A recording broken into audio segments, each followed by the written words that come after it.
Hello everyone, I hope that you are doing well. My name is Raven Cypress Wood, and perhaps I have met some of you, and others perhaps you know me through my books, or my translations, or my website, 9 Ways, where I frequently publish articles about the Yonjungbun tradition. Recently I published an article inviting everyone to take a vow of nonviolence for 2026. Specifically, I invited everyone to take a vow to abstain from eating meat for 1 day, multiple days, or for the entire fire horse year.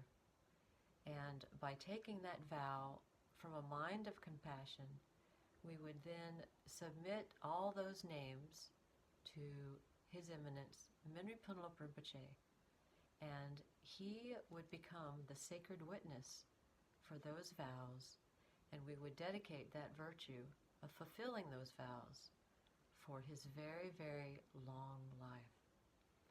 The details of how to take that vow and exactly what it is are all on my website.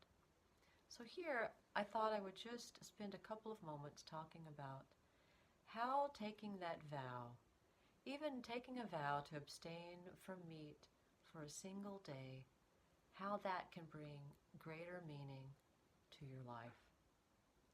In general, any act of virtue brings greater meaning to our life, especially when it is grounded in a mind of compassion.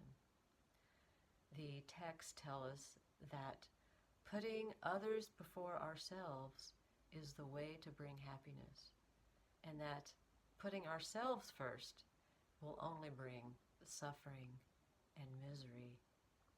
And so by taking this vow and putting the happiness of other sentient beings ahead of our own desire, our own wish to fulfill our own cravings, this will naturally bring us happiness. It will generate merit that will remove obstacles, bring clarity to our mind, and generate merit and wisdom.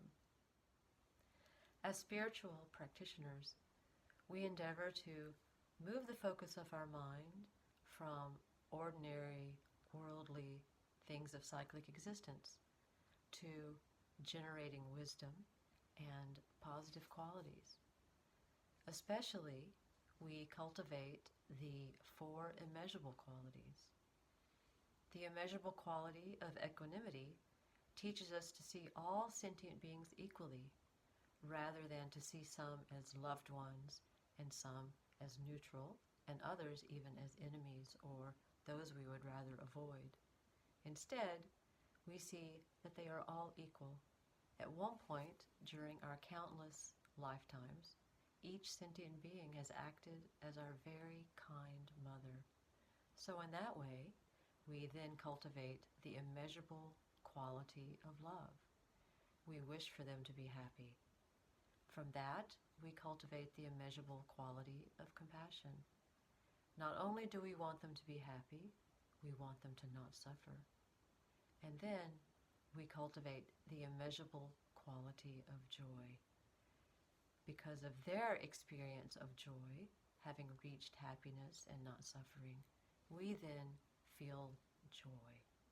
So in that way, again, we can see that only focusing on ourselves brings suffering, and yet putting others before us, focusing on the happiness of other beings, will bring us also happiness.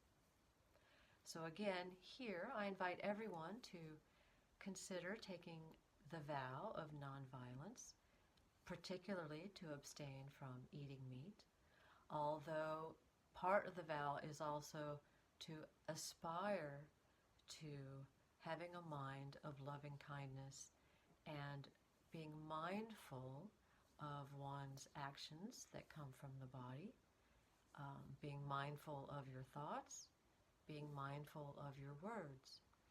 And in that way, we aspire that the actions of our body, speech, and mind also arise from a mind of compassion and loving kindness, rather than being pushed by the 5 poisons and perhaps being aggressive and causing harm to others.